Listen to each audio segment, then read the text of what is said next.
Have you ever walked into a room and felt like people were avoiding eye contact? Or maybe you noticed that folks just don't stay around as long as they used to. Now, before you jump to conclusions or take it personally, I want you to hear me out because sometimes it's not them. It's a few little things we might be doing without even realizing it. And no one's going to tell us because, well, it's uncomfortable. That's what today's video is about. We're going to talk honestly, heart to heart, about 12 habits that might be pushing people away.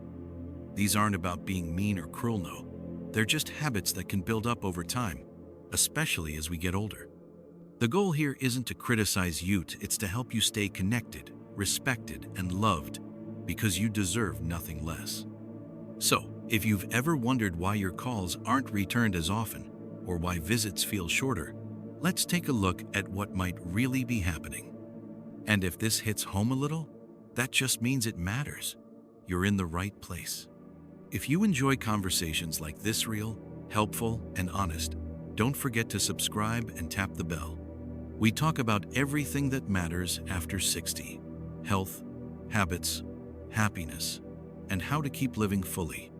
Let's start with the first one, and it's a tough one: constant complaining. Now listen, life isn't always easy. You've been through a lot, and sometimes venting feels good, but when it becomes the only thing people hear from you, they'll slowly start to pull away. It's not that your feelings don't matter, they do, but people want to feel uplifted, not drained. Try sharing your challenges with a little light maybe, and with, "But I'm still hanging in there," or, "At least I've got my sense of humor." A little hope can go a long way. The second habit is oversharing health issues. We all want to talk about what's going on with our body sagas, surgeries, appointments, and pills. And yes, it matters. But when it dominates every conversation, people start to feel uncomfortable. They don't always know what to say. Try balancing it out. Share how you're managing, but also ask about their day, their lives. Connection goes both ways. And here's the third habit: unfiltered criticism. Sometimes with age, the filter gets thin. You speak your mind more, which can be a strength or a problem. Telling someone they've gained weight or they dress oddly might feel like honesty, but to them, it can feel like judgment. And most won't tell you they're hurt, they'll just pull away. Be kind, be gentle. You can be honest and still be loving. Let's take a quick moment. If you're finding this helpful, give this video a thumbs up and share it with someone who might need to hear it. It helps us grow and keeps these real conversations going strong. These little habits, they can sneak up on all of us, but they don't define us. They're just signal small things we can shift to reconnect with the people who matter most. Now that we've taken a look at those first few behaviors, let's keep going because the next one is something almost every senior struggles with, but no one talks about. It's something so common, yet so easy to miss: dominating conversations without listening. You know, sometimes when we finally get the chance to talk, it feels good to share stories, advice, or memories. But if we aren't careful, we can end up turning a conversation into a one-way street. When that happens, people feel unseen. They may smile politely, but deep down, they're disconnecting. A simple shift makes all the difference. After you share, pause and ask, "What about you?" or "How have you been feeling?" It shows you care about hearing them, not just being heard. And this leads us right into the next habit, which is always bringing up the good old days. Now listen, there's nothing wrong with nostalgia. It's beautiful to remember where we've been. But when every conversation becomes a comparison how things used to be better, how today's world is broken, it can leave people, especially younger generations, feeling criticized or judged. Instead of only looking back, mix it with some hope for today. Maybe say, "Things have changed, but I'm excited to see what you're creating now." That tiny encouragement could mean everything to someone younger trying to find their way. Another habit, and this one's delicate, is appearing disinterested or disconnected. Sometimes as we get older, we might not hear as well, or we feel tired faster. And it's easy to kind of tune out during conversations without meaning to. But if someone feels you're not really listening, checking your watch, looking away, yawning, they'll feel like they don't matter. Even a small, steady nod, a soft smile, or a short, That's interesting. Tell me more. Can keep the connection alive. You don't have to be perfect. You just have to be present. Now, if you're enjoying this conversation so far, and you're someone who believes we can all keep growing at any age, make sure you subscribe for more. We talk about all the real stuff here, the things that make life better, stronger, and more connected after 60. Let's keep moving because this next habit is a sneaky one. It's talking down to younger people. It can happen without even realizing it. Little comments like, "When you're older, you'll understand," or "You don't know how hard life really is." While your wisdom is valuable, sometimes people need encouragement, not comparison.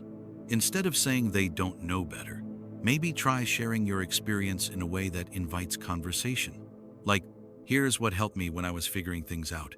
It turns a moment that could feel condescending into a gift of guidance.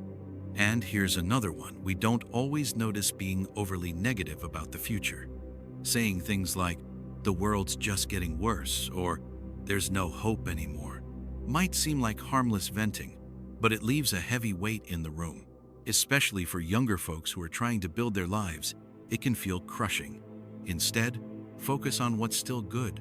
Maybe say, "There are challenges, sure, but there's also so much potential in people like you. You have no idea how much hope you can plant with just a few words."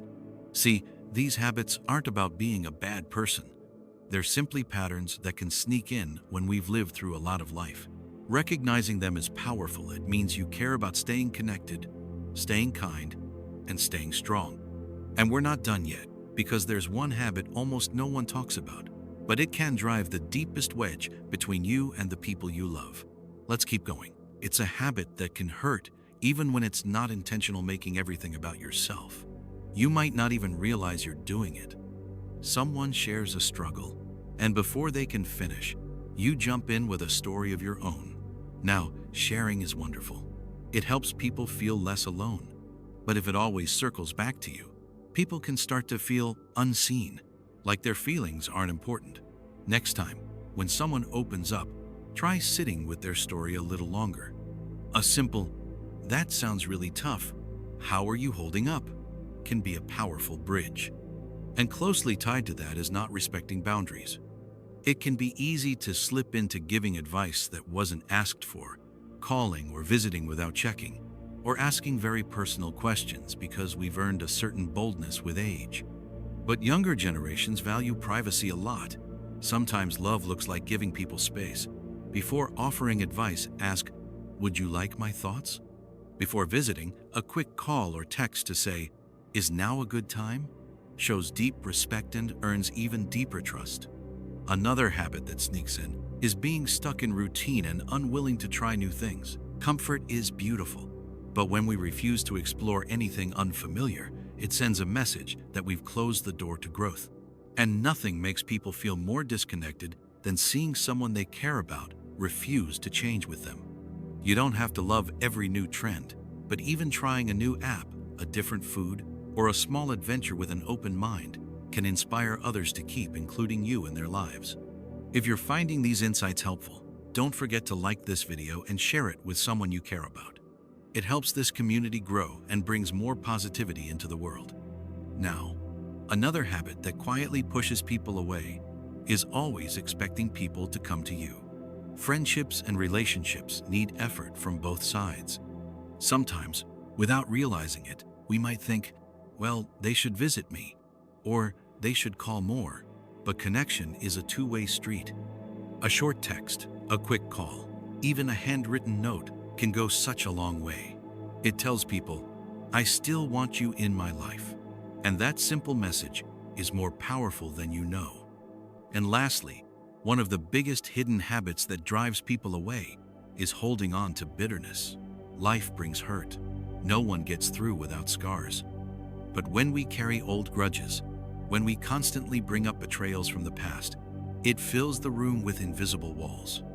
It tells people, stay guarded, you might get hurt here too. Letting go of old anger, forgiving where you can, and choosing peace. It's not about pretending everything was okay. It's about choosing your future over your past.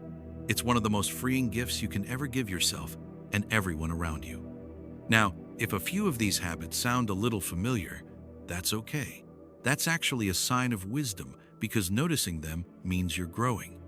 And growth doesn't stop at 60, 70, or even 90. As long as you're breathing, you're becoming. And that's beautiful. Thank you for spending this time with me. I hope you found something today that touched your heart and gave you something to think about.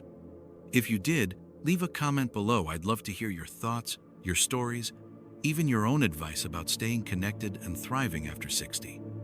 And don't forget to subscribe for more real conversations like this. Here's to living your best, boldest, and kindest life at any age. You're not just making history, you're making it beautiful.